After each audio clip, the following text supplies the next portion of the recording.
Okay, moving right along, we're going to look at strip number 2.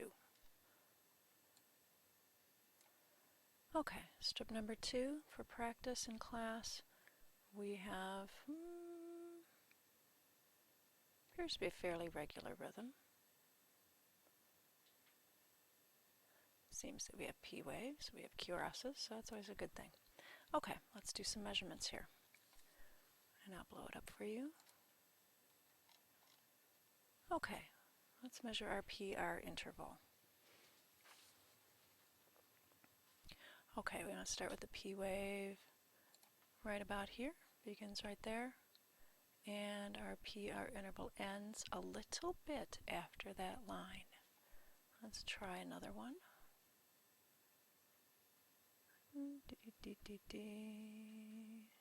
Trying to find some that are on lines because it's easier to demonstrate with. Okay, this one starts here, ends right there. This one starts here, ends there. Okay. I've measured these previously and they work out to be approximately 0.22 in length. Okay, so you would write in your blank here 0.22. And you would double check for each of these that the same 0.22 is throughout the strip. Okay, next we're going to measure our QRS. Let me blow this up one more notch. Okay, the QRS has a teeny tiny little Q wave, an R, and an S. Okay, we're going to start our measurement right there, which is about halfway in this first little box. And this ends straight across about halfway in this little box. Okay, so that would be this full box, a half and a half. So we come up with 2 small boxes in duration, so 0.08.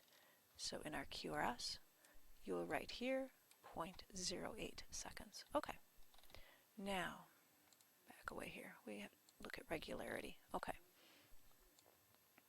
I've done these measurements before, so I've got the answer already. Okay, so you are going to take your calipers or your piece of paper and you're going to mark on your piece of paper this point right here, or take your calipers and stretch them out to here.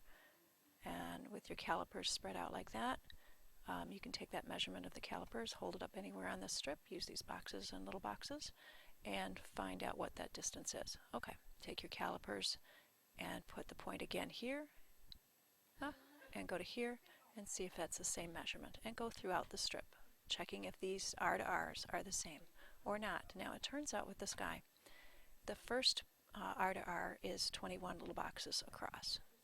The second R to R works out to be 21 and a half. The third one, 21, and then the fourth one, only 20. And when you get down, let's see, 20 and a half, 20, this one here is 19.5.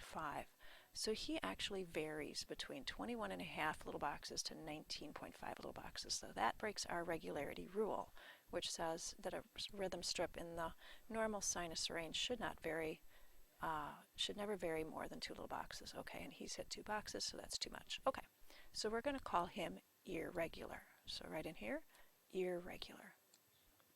Now, for heart rate with irregular people, we need to do 6-second strips. Okay, I have marked some 6-second sections on here. So here's 3 seconds from here to here, and 3 seconds from here to here. Okay, so we're going to mark that. So all we're going to do is count our waves, and I'll go ahead and count the first ones. This is 1, 2, 3, 4, 5, 6, 7, and 8. So that would be 80 for that end of the strip. And if we go to the other end, we're going to do this again. Here's a 6-second mark from here to here. Okay, and let's do that again.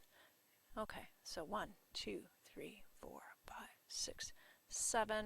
Oh, too bad that one doesn't make it. So we have a range of 70 to 80. So we'll write in here 70 to 80. Okay, what are we going to do for our analysis here? We have P waves. They are right side up. We have QRSs. The rhythm is a little bit irregular.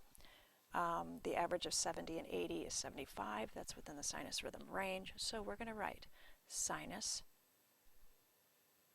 rhythm, but irregular. So we're going to call it sinus arrhythmia, saying that this rhythm is coming from the sinus node, but that it is not regular. Okay. The other thing you might want to mark in this area is that the PR